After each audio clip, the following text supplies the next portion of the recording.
Good morning and welcome to INSA's Coffee and Conversation with John Kirchhofer, Chief of Staff at Defense Intelligence Agency. Please welcome INSA Executive Vice President, John Doyon. Good morning, and thank you for joining us today for Coffee and Conversation. This morning, we're pleased to welcome one of our community's top leaders to the program. Before we begin, as we usually do, I'd like to share a couple of housekeeping notes.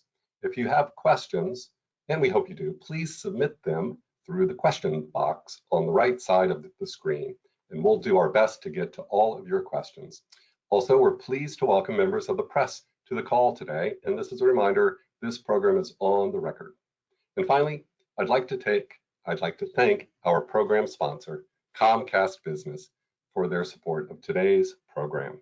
Now it's my pleasure to introduce Scott Baer, Area Vice President of Special Programs for Comcast Business, who will introduce our speaker. Scott, over to you. Thank you, John.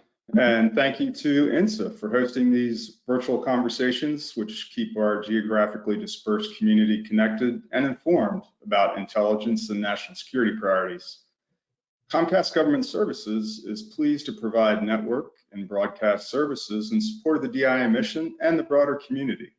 In the past year, we've added 18 new Ethernet gateways across CONUS, providing several terabytes of commercial connectivity, supporting mission-critical information services to combat and non-combat missions. It is my pleasure to introduce our speaker. John Kirchhofer is Chief of Staff of the Defense Intelligence Agency. As DIA's third ranking officer, he exercises an exceptionally wide and complex range of responsibilities to guide direct strategies, operations, policy, and communications for the enterprise. Previously, John was DIA's Director for Mission Services and simultaneously served as the Office Management and Infrastructure Career Field Manager for DIA's Talent Management System. He began his career as a Department of the Army civilian with assignments at the U.S. Army Intelligence and Security Command, 902nd Military Intelligence Group, and Army G2. Please join me in welcoming John Kirchhofer. Hey, thank you very much, Scott. It is truly an honor, kind of feel like an Oscar nominee. It's an honor just to be invited to speak to the crowd, and I appreciate the invite. Well, John, we're glad you're here with us this morning. I'd like to also extend my welcome to you, and I'd like to go ahead and launch and get our conversation started. And first, perhaps the best place to start is just to talk some about DIA's priorities for the year ahead, 2023.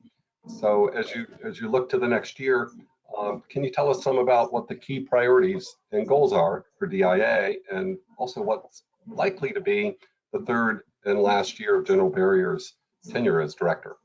Yeah, that's a great question, and thank you for that. It is kind of an important time in any director's tenure when they kind of see the end, right? They see the light at the end of the tunnel. Very important for General Barrier to make sure that he leaves the agency on a path that is consistent with the vision that he has for us. It really prepares us for a new director coming in, potentially 12 months, 9 months, 18 months. We will be as flexible as need be based around the departments and the IC's requirements. But it's really an exciting time because he wants to make sure that we're not letting our foot off the gas and that we are in fact moving into a strategic competition world and really away from what has been the 20-year combating terrorism fight that we've been in. So he has binned his priorities into two separate bins. And the first is the mission enabler bin. He has recognized, and we kind of learned out of the pandemic, that we are chronically underinvested in our human resources capabilities. DIA over the years has grown, even in 2008, when the combatant command civilian personnel were realigned from the military departments to DIA. We never grew our HR capacity to support that. And that was part of the logic at the time. We can do this cheaply. But when you're faced with a crisis, you realize that doing it cheaply is not serving the workforce well. So the director has been working with DNI and the Undersecretary of Defense for Intelligence and Security to really make the case that I have got to get my HR capacity healthy. This supports our global workforce, and I am very excited because I believe it's going to have a direct impact on things like morale, how we become a globally mobile workforce that, you know, does a stint at a command, comes back to headquarters, perhaps goes to one of our other field locations, brings that goodness, that knowledge, that experience to any future assignment that they might tackle. We're also going to put a corresponding investment into our human resources information system. So we are still largely analog, paper-based, and that's a lost opportunity. I mean, we know, you know, for 60 years we've been able to do this in paper, and we do just fine. But the reality is we can't take advantage of anything that big data brings to the fight. Machine learning, how we might use those types of tools to tell us more about where we have gaps in talent in our workforce. So we're going to modernize our business systems the same way we're going to modernize our mission systems. And that's all part of the director's biggest priority on the enabling front. He's also asked us to look at how we train, you know, how we hire, onboard, retain, and promote a diverse civilian workforce, right? I think like much of the IC, as you go up the ranks in DIA, we are more male and more white, just being, you know, kind of frank about it. Mm-hmm. We have a great onboarding program that looks like America, and I'm very proud of that. But somewhere along the way, we start losing that parity. So we're going to focus in. We're doing a barrier analysis to understand what part of our promotions program or perhaps assignments program is doing a disservice to women and minorities. And then what does an overarching training and development plan look like for leaders that have been charged with fixing that problem? And then his final enabler priority is taking care of our military teammates.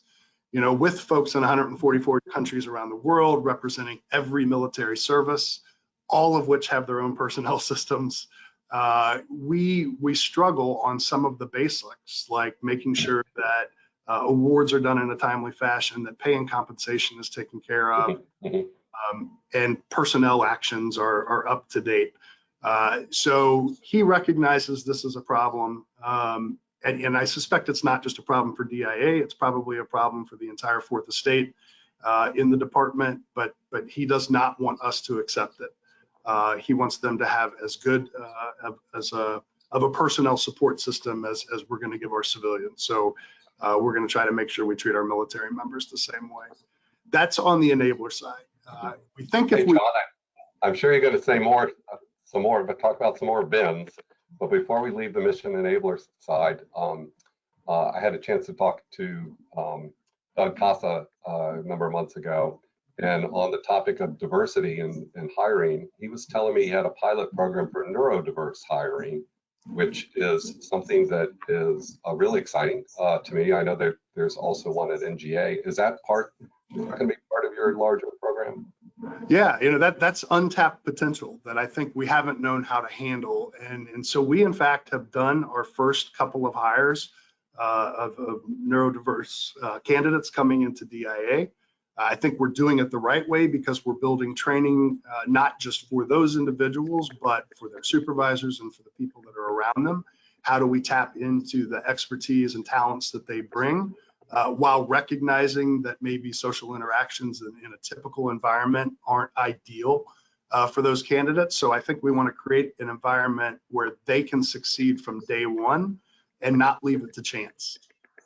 So I think we'll learn from these initial hires that we've done, and then we'll think about how we can apply that elsewhere in the agency. So that was focused on our Chief Information Officer's portfolio, but we can certainly expand from that more broadly.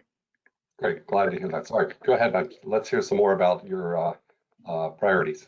No, I'm glad you asked about that because that is something we are proud of, and we probably don't have tons of opportunities to talk about that.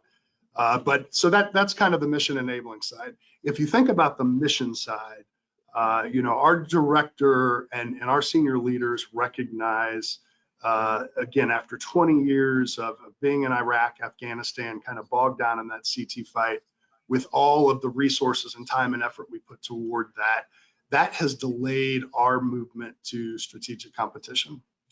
Director often says 10 years ago, the president told us to pivot to Asia. We're pivoting to Asia today, right? It's too late, or we're behind the power curve and we have a lot to do.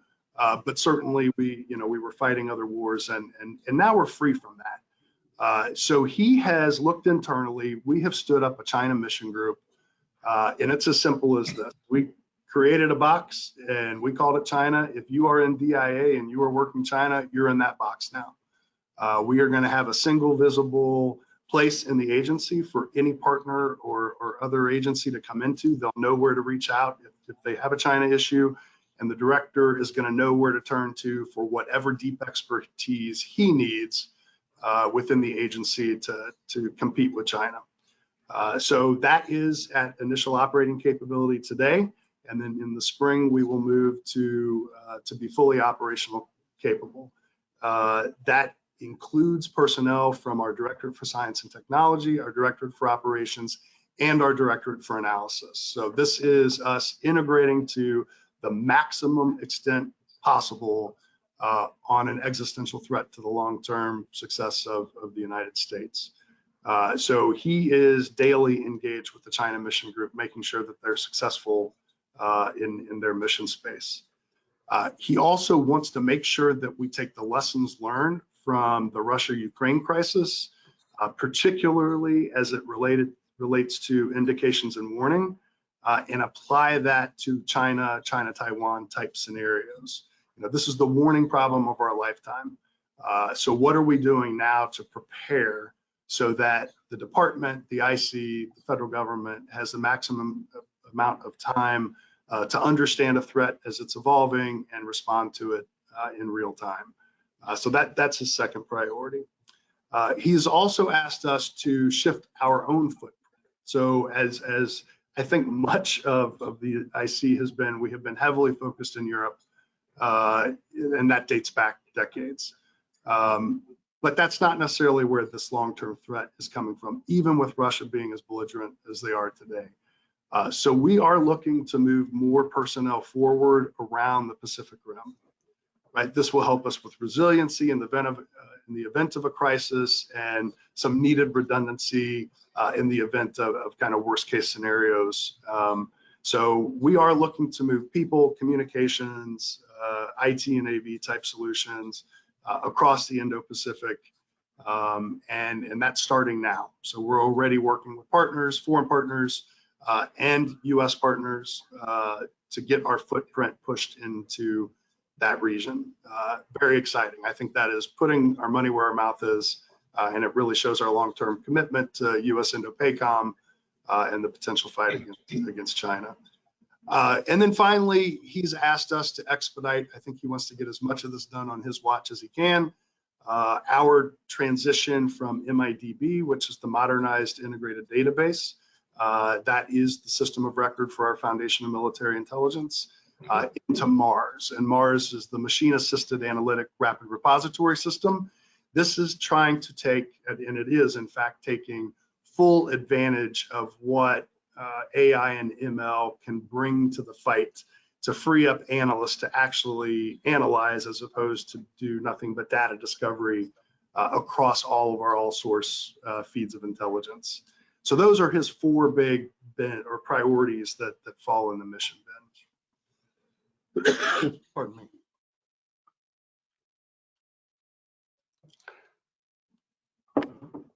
Great. Well, lots to unpack there.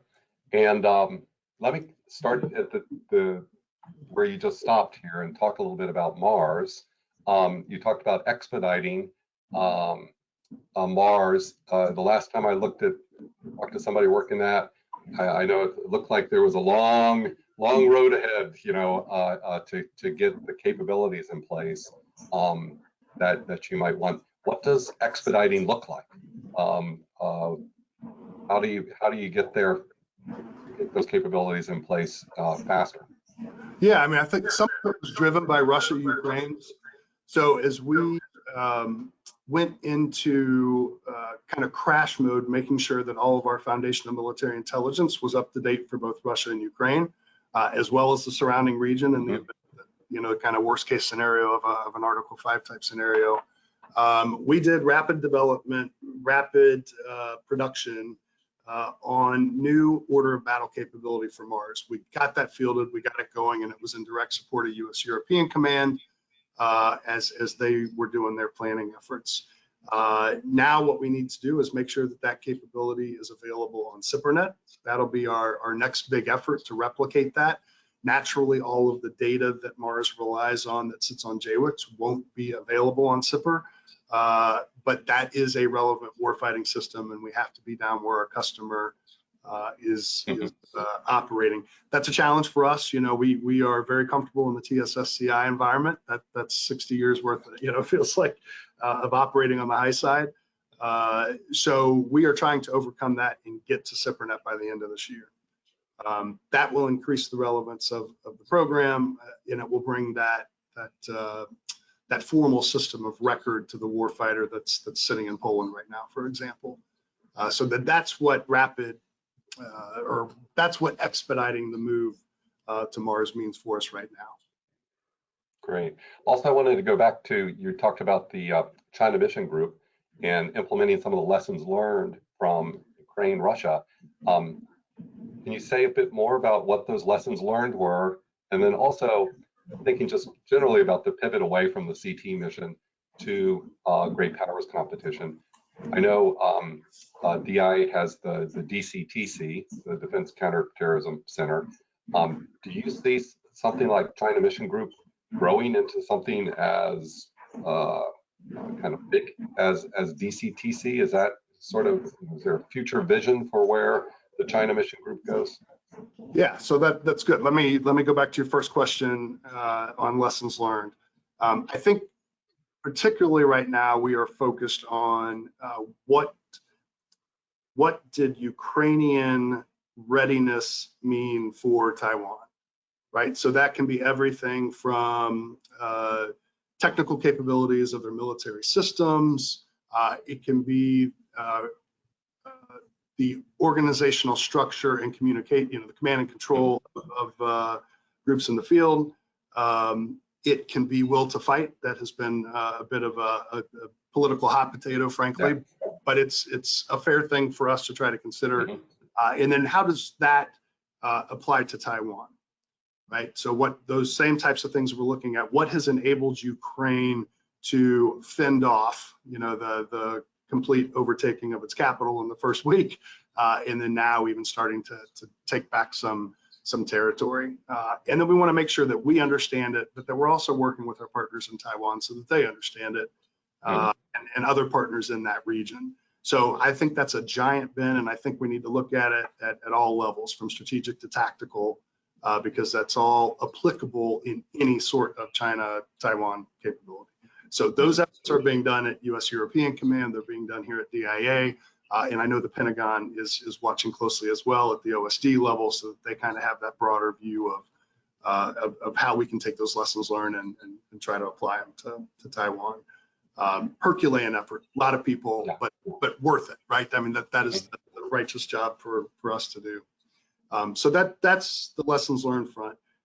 Really on the shift from CT to strategic competition, I think one way to think of it is organizationally, that whereas we had for a number of years a very large defense combating terrorism center, hundreds over 1,000 people probably at some point, that were providing that direct support to U.S. Central Command, U.S. Special Operations Command, and JSOC, probably frankly creeping down into that operational level of war, which is not necessarily why DIA exists, but because you're in the fight and you want to be relevant, you certainly do what your customers need.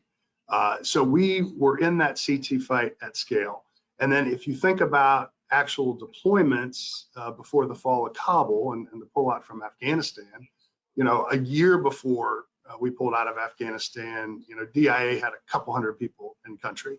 Right, so we, and we're not the primary fighting force, but that just shows you the scale at which we were operating there. And that has a giant support tail behind it, right? Both on the intelligence side coming out of DCTC, but just out of our deployments, logistics, facilities, personnel, all of that time, energy, money, effort was going against keeping those folks in the fight, keeping them safe, making sure they had the right material to succeed no matter what they were doing while they were there, and then getting them home safely.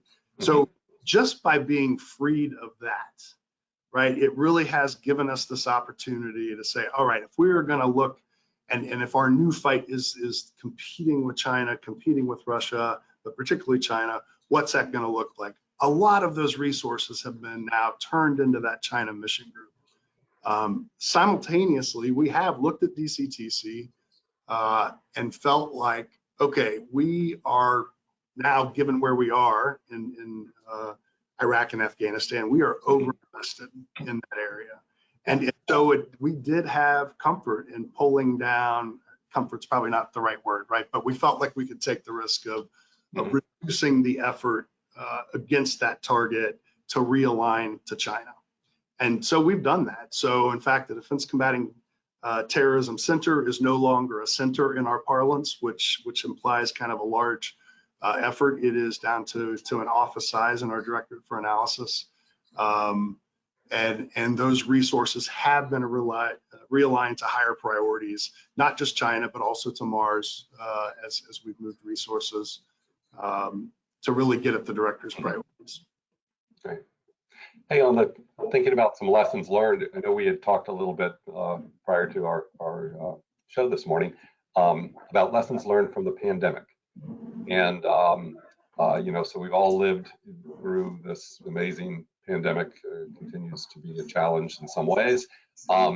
And agencies and companies, everybody had to make adjustments. So what are some of the lessons that you learned, maybe some of the things where you made some changes and you think you want to keep them, or you reflect back and there's some things you wish you'd done differently. But are there some things that, some lessons learned that you want to make sure you continue to have momentum going forward with some of the changes perhaps that you've made, and how are you addressing that? Yeah, so I think there are a lot of lessons to take from a pandemic that frankly none of us were prepared for, right? It's certainly not that at that scale or speed of you're going home and we don't know when you're coming back, right, overnight.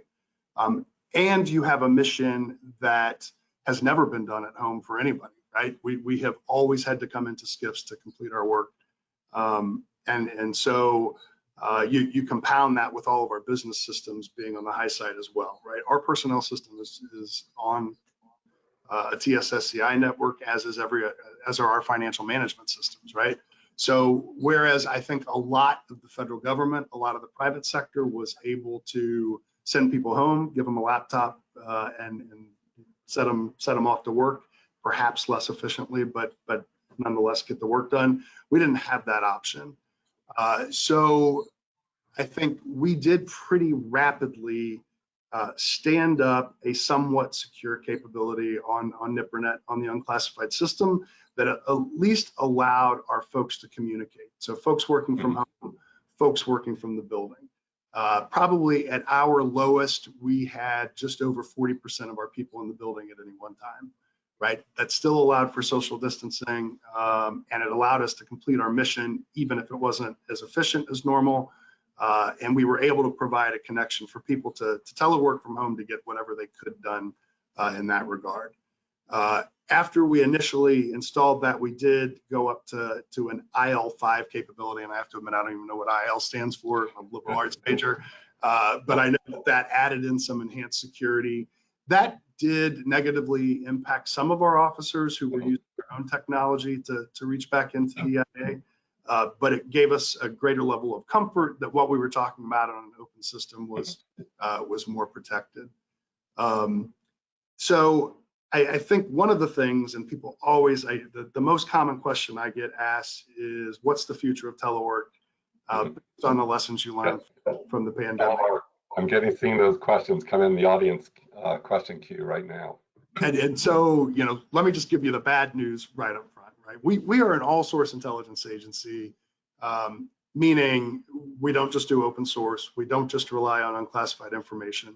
If you are operating in the mission space in DIA, you're going to have to be in a SCIF. And I don't see us putting SCIFs at home for the vast majority of our workforce. So the reality is that at least some of the time, if not the vast majority of the time, our folks are going to have to come in. I think over the long term, we will have flexibility, more flexibility on the enabling side of the house.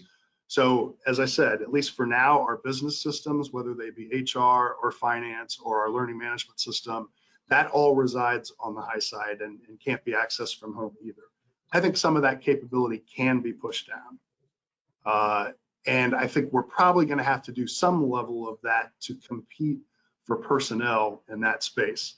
So if you take a contracting officer or a human resources specialist, they can go anywhere in the federal government, right? And most of our non-IC partners are allowing those folks to work from home full time. So we are in those areas seeing increased attrition. I just hope it doesn't become a bow wave, at least for now. And I think we need to work toward some home solutions for folks that work on that enabling side. Otherwise, I just don't think we can compete for talent, and our retention will struggle. But the reality is, if you're working mission in DIA, whether it's all source analysis or you're a clandestine human intelligence case officer, you're going to have to come into a SCIF often to get your job done. Where I do think there is an amazing amount of untapped promise is remote secure telework. And this is really something I want to focus on for the remainder of my time as Chief of Staff at DIA. You know, if we learned anything from the pandemic, it's that we can do amazing things through this type of medium, right? Just having you on camera, having a chat, type functionality on a tool, we can have amazingly effective meetings and get the job done. And that can be if you're sitting in a SCIF in San Diego or in Boston or in Atlanta or here at headquarters on Joint Base Anacostia Bowling. That's a massive cultural shift, though, for supervisors at all levels, right? I mean, that kind of old school concept of I want to see someone come in, click the time clock, and I want to know when they leave. You got to put some trust in folks that they're in fact going to be gainfully employed and work for 8 hours a day or whatever their time schedule is. But I don't need everybody sitting around me because I have this amazing connectivity. And frankly, there are SCIFs from San Diego to Seattle to Boston to Miami.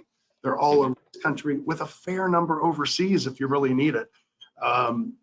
So I would like to see us give those types of opportunities to our employees.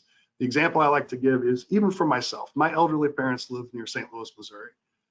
I would love to have the flexibility to be able to say, I need to go spend a month because my mom's going to have surgery and I need to help my dad.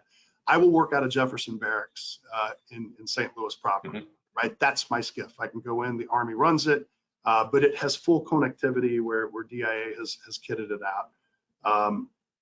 I think that is eminently doable. I can take care of an elder care situation that I have while still performing my job completely because I have full access to a communication suite.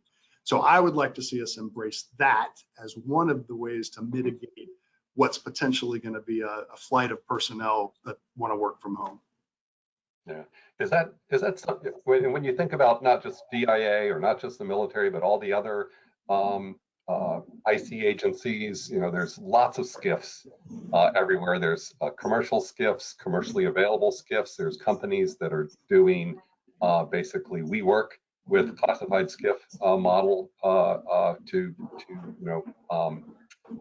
have that available as an asset, especially for companies that perhaps can't afford their own SCIF.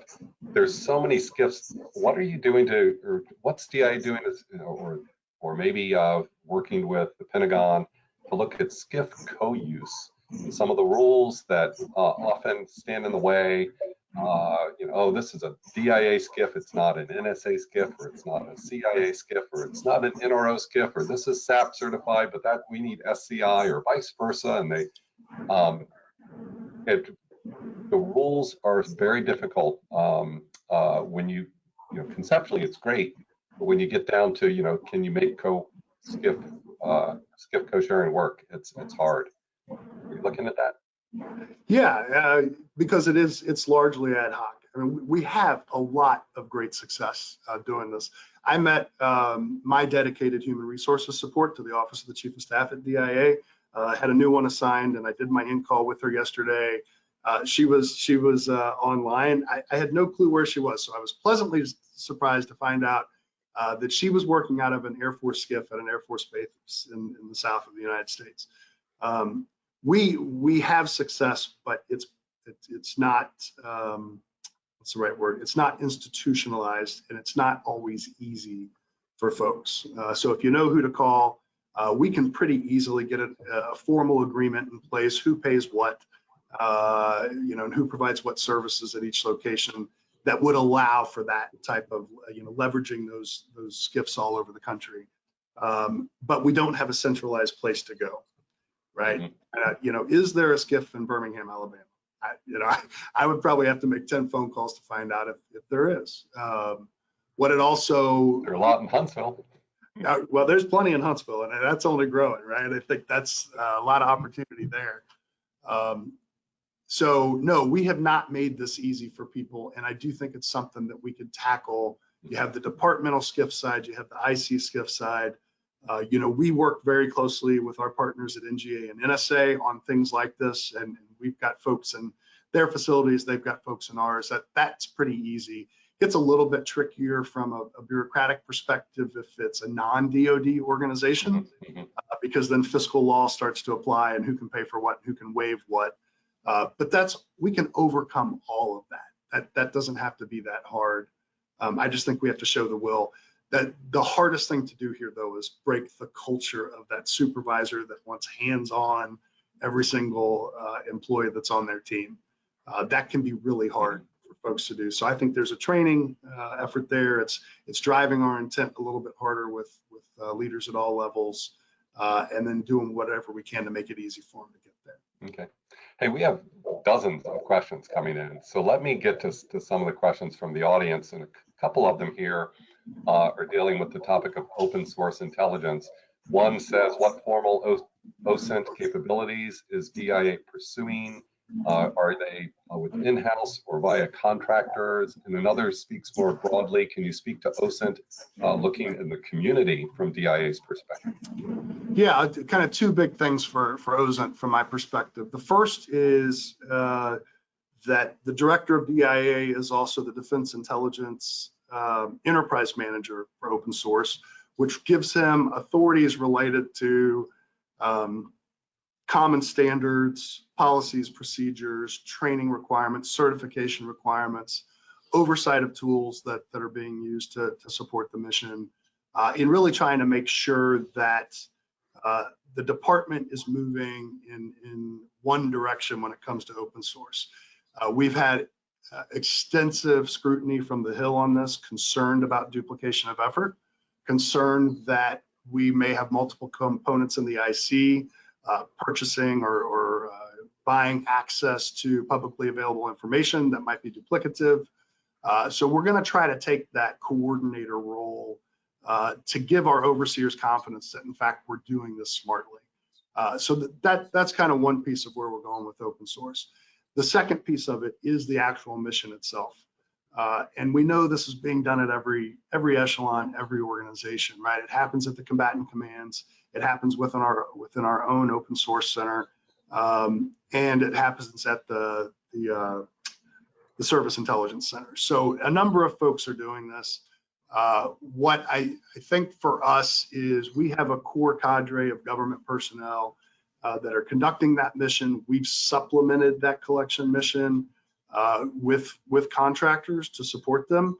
We haven't contracted out a whole capability. We haven't let a contract and said all China open source is going to be done by the person who's contract. We haven't taken that approach. To my knowledge, we haven't had discussions of going that route. But certainly we're supplementing our internal capability with additional labor from the private sector, as I know some of the combatant commands are doing as well. We do want to grow the capability because we believe that there's still some untapped potential there. But again, we're under a lot of scrutiny from Congress right now, who is just concerned that it's not well orchestrated enough to their liking, to give us the investment in that area. So hopefully that kind of gets at what the question is. Okay. Hey, thinking about Chinese linguists, there's two questions here from the audience on INMIC, the National Media Exploitation Center. And one asked about the Chinese linguist contractors who are actually at INMIC now. And do you envision them being detailed or somehow supporting the new China mission group? And then there's the other INMIC question is basically sort of what's the future of INMIC as we transition to terrorism and great powers, or from terrorism to great power. Of course, INMIC did a lot of work with examining all of the media captured on the battlefield in Iraq, Syria, elsewhere around the globe. Yeah, those are two fantastic questions.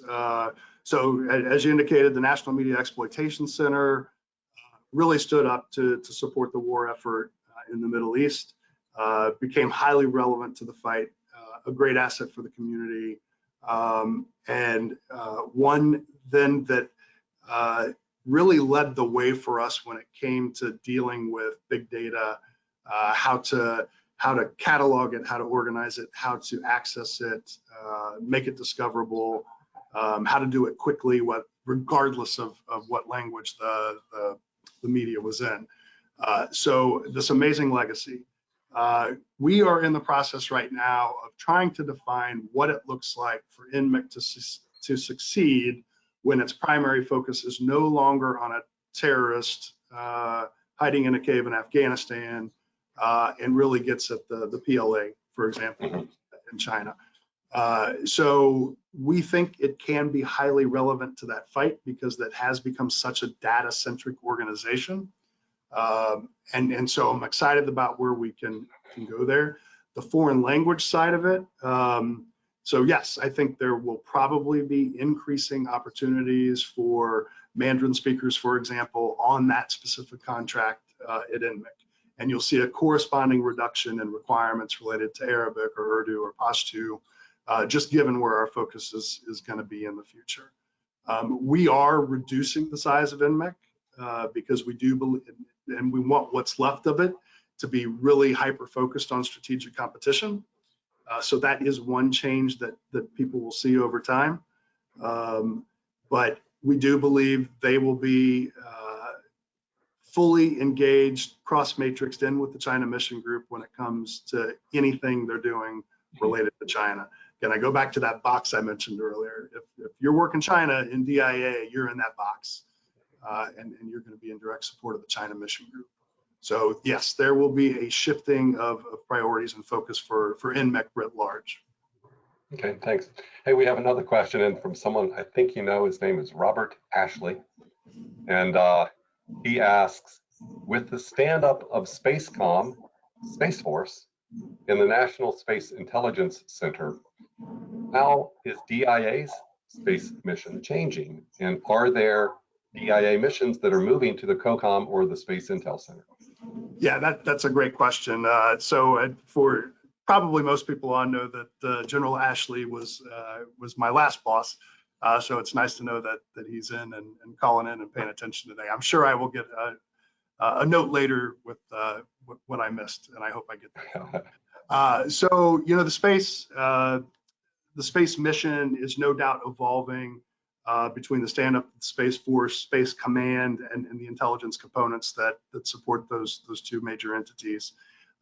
So far, from a lanes in the road perspective, it's not been a problem for DIA and what those intelligence components are doing. But frankly, where we've had a harder time is figuring out is where is that perfect break between Air Force intelligence and Space Force intelligence. So that's something that our Defense Intelligence Analysis Program is taking on right now, trying to make sure that everybody understands explicitly this is your role versus this being your role. I think we'll get there, but as anytime you have a new organization, you're going to have a little bit of growing pains, and you just got to figure it out. You know, we don't have enough people to duplicate effort, so I think by default we will get there. But that determining those lanes in the road is going on as we speak, and as those space capabilities stand up. And General Ashley, Amanda says hello. Hey, we've got about 5 minutes to go, so I'll try to get in a couple more questions here. One is ask you about hiring at DIA. It's DIA hiring, and one specifically asked about processing of applications for clandestine positions. So we haven't really talked much about defense human, which is something DIA is in your bucket. Can you talk a little bit about hiring and also the clandestine positions? Yeah, sure. So yes, we are hiring. I'm immensely proud of the fact that we never stopped hiring throughout the pandemic. Even in the darkest days of the lockdown, when our numbers in the building were low, we continued to onboard people. Now, it was at lower levels than pre-pandemic, but I love to tell the story of we onboarded people. We gave them the oath of office in a Walmart parking lot. Right? Didn't feel comfortable bringing them into our facilities when we really didn't know how the virus was transmitting, but we were so adamant about keeping the talent coming in that we found a way to do it in a Walmart parking lot, and I couldn't be prouder of the team for doing that. So we sustained our hiring. We are trying to get back to kind of a normal level. We aim to hire over 1,000 folks a year. We're still on that track. We still want to do that. We have gone back to a standard onboarding program, so it's no longer abbreviated. It's no longer virtual. We try to bring people in and make sure that they feel like they're part of the team from day one. Guidance I have from General Barrier is, when they come in on Monday, make them love the agency, and that's everything we're doing to try to build that trust and that bond from step one. So yes, we continue to hire. Two kind of ways that we hire. The first is, targeted external hiring based on a gap in talent that we have. And I think when last night I looked, because I thought maybe I'd get a question like this, we had 17 vacancies that were out there. So that is looking for a very specific skill set for DIA.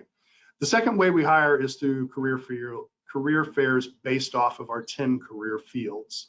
So we do have one career field for human intelligence that includes both overt humans, and there's also a specialty for clandestine humans. And what we do as an agency is, at the point that we realize we're going to have a labor requirement in either one of those specialties, then we will put out an announcement that we're going to do a hiring fair focused on that career field. That's all driven by things like attrition and retirement, or shifting or emerging requirements that might change what we need. But you will see us put out announcements by those 10 career fields, and then I would encourage people to. And one of our big successes out of the pandemic, I believe, is that we do our hiring virtually now. So whereas before you might have to fly to Omaha to come to one of our hiring fairs to be interviewed and offered a position, we can do this now. You can call in from anywhere. So we have opened opportunities up that previously weren't there for people. And I think we get better candidates now. We certainly get more candidates now, which also makes it more competitive for anybody that's trying to come in, but that's certainly a source of pride for us. Okay, and one last question. We have an audience member who wants to know, what's the one key performance indicator you track daily to follow EIA's success? That's a great question. I will tell you, I watch two. I try to pay attention to two every day. One that shifts pretty dramatically and one that stays fairly steady. The first is COVID numbers. I still look at COVID numbers every morning when I come in. I look at it by location and I look at it by component, right? Because we still have those super spreader events where it can take down a whole mission area. And you never know, if that hits our accounting shop, for example, that's going to stop our ability to spend money, and that brings the agency to a halt. So COVID is kind of the first and foremost thing that I look at every single day. The closest second to that is attrition data, right? We monitor that very closely to try to get any early indicators of problems. And as I mentioned earlier, I am extremely worried about folks that have a capability to go anywhere else in the federal government and they can work from home. So contracting, human resources, IT, right? Those are areas of folks that can't work from JWACS, but that's where I worry. Well, thanks for that. And John, we're out of time. I'll give you a chance if you have any closing thoughts to share before we sign off. Yeah, I mean, thank you again. It's kind of an honor to be asked to do this, and so I thank you for the opportunity. We value, I know you have a lot of folks on from the private sector, and just we value what you bring to our fight and our mission. We could not do our mission without our contract partners, so I just want to acknowledge that. I understand there are also some students on. We love to have you. Please apply. We want a competitive process, but if you're at all interested and you have a passion for our primary customer, which is the warfighter, then DIA is the place for you, and I hope you'll consider us down the road. Two opportunities I want to make sure you're aware of. We do have our annual DOTUS Worldwide Conference that's coming up from 12 to 15 December. So those of you kind of serving as vendors in the IT world, encourage you to check out our website and attend that option. There's going to be a lot of great speakers there. The PDD and I will be there, the director of NGA, the director of this Army Cyber Commander, just the list goes on and on. We had our first one post-pandemic, if you will, last year, but we've got another one coming. So excited for that. And then watch for an announcement in February for an industry day that we're going to host to bring people in, hoping to make it a little bit more interactive than in the past, where we bring people in and you just listen for 8 hours. We want to give opportunities to vendors to actually meet with those in our agency that have specific needs. The idea being that we might get to more innovative solutions down the road when we get there. But our senior acquisition executive will be putting out an announcement soon about that. So I'd ask you to pay attention to that. But other than that, thank you. It's been a real pleasure. Well, John, thank you. Thank you for joining us today and for all of your sharing all your thoughts and insights. I'd also like to thank our sponsor for today's program, Comcast Business. And to everybody who joined online, thank you as well for taking the time to join us. When the webinar ends, there will be a short survey that pops up. Please take a few moments to complete it and let us know how we did. Looking ahead, I'd like to let you know that tomorrow we will be hosting a virtual panel discussion in the afternoon on refreshing the intelligence community's acquisition workforce. We'll have top contracting leaders from both DIA and NGA joining, as well as industry panelists from small and large businesses to discuss the challenges and opportunities for innovating and recruiting and retaining a qualified workforce. Also, next week already, on December 6th and 7th, we'll be up at Fort Meade for an unclassified evening reception and keynote, followed by a morning classified discussion all on the topic of cyber threat sharing. We'll be doing this in partnership with the Fort Meade Alliance, and speakers will be from US Cyber Command, from NSA, from Amazon Web Services, and Red Arch Solutions. And we hope that you'll be able to join us for that. Also, on December the 15th, we'll close out the calendar year with a leadership breakfast with the director of CIA, Bill Burns. This is going to be an off-the-record and closed to the press opportunity for you to hear Director Burns speak, and he will be having a chat with the Honorable Sue Gordon, who will be the moderator for that session, talking about today's global challenges and CIA's efforts to address them. You can learn more about this and all of our programs and activities on INSA's website, insaonline.org. And this concludes this morning's program. We hope you have a wonderful day.